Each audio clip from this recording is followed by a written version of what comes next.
घर में आज सुबह से ही बड़ी चीख पुकार मची हुई थी। ना जाने आज घर में कौन सा हंगामा हो गया था। रमेश की बीवी जोर जोर से चिल्ला रही थी, इतनी जोर से कि आसपास के घरों के लोग भी अपने घरों से बाहर आ गए। दरवाजे के पीछे एक वृद्ध औरत सिकुड़ी सिकुचाई सी आंसू बहा रही थी। मुंह से यूं तो एक शब्द नहीं निकल रहा था, लेकिन बहू के ताने सुनकर आंखें रो पड़ी थी। इधर रमेश अपनी बीवी को बार बार समझा रहा था कि माँ ऐसा नहीं कर सकती। दरअसल टेबल पर रखी बहुरानी की कीमती अंगूठी कहीं गुम हो गई थी। पत्नी जोर जोर से चिल्ला रही थी कि ये बुढ़िया वही बैठी थी, इसी ने मेरी अंगूठी चुराई है। बेचारी माँ बेबस सी अपने बेटे की तरफ आस लगा के देख रही थी। शायद यही कुछ बोले बहुरानी ने तो समाज के आगे इज्जत उछालने में कोई कसर छोड़ी ही नहीं थी। हद तो तब हो गई जब पत्नी ने गुस्से में माँ का हाथ पकड़कर दरवाजे से अंदर खींचा। रमेश का आपा भी जवाब दे गया और उसने पत्नी के गाल पर एक जोरदार तमाचा मारा। अभी 2 महीने पहले ही शादी हुई थी, पत्नी को वो तमाचा सहन नहीं हुआ। वो गुस्से में पति पर चिल्ला के बोली, तुमको मुझसे ज्यादा अपनी माँ पर विश्वास है, ऐसा क्यों?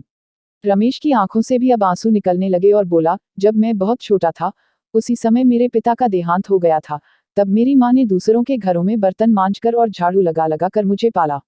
मुझे याद है कि माँ बड़ी मुश्किल से एक वक्त के खाने का इंतजाम कर पाती थी, और वो खाना भी वो मेरी थाली में परोस देती थी और खुद एक खाली डब्बे को ढककर मुझसे झूठ बोला करती थी कि तू खा ले, मेरी रोटियां इस डब्बे में हैं। जबकि वो डब्बा हमेशा खाली होता था, लेकिन मैं भी जानता था, तो मैं आधी रोटी बचाकर माँ से बोलता था कि मेरा पेट भर गया है और आधी रोटी माँ को खिला दिया करता था। आज मैं 2 रोटी कमाने लायक क्या हो गया? अपनी माँ के उस बलिदान को भूल जाऊं? कैसे भूल जाऊं कि माँ ने मेरे लिए ना जाने अपनी कितनी ही इच्छाओं का गला घोट दिया। तुम तो मेरे साथ अभी केवल 2 महीने से हो, लेकिन मैंने तो माँ को पिछले 25 वर्षों से लगातार तपस्या करते देखा है। आज उम्र के इस पड़ाव पर आकर क्या मेरी माँ को एक अंगूठी का लालच होगा?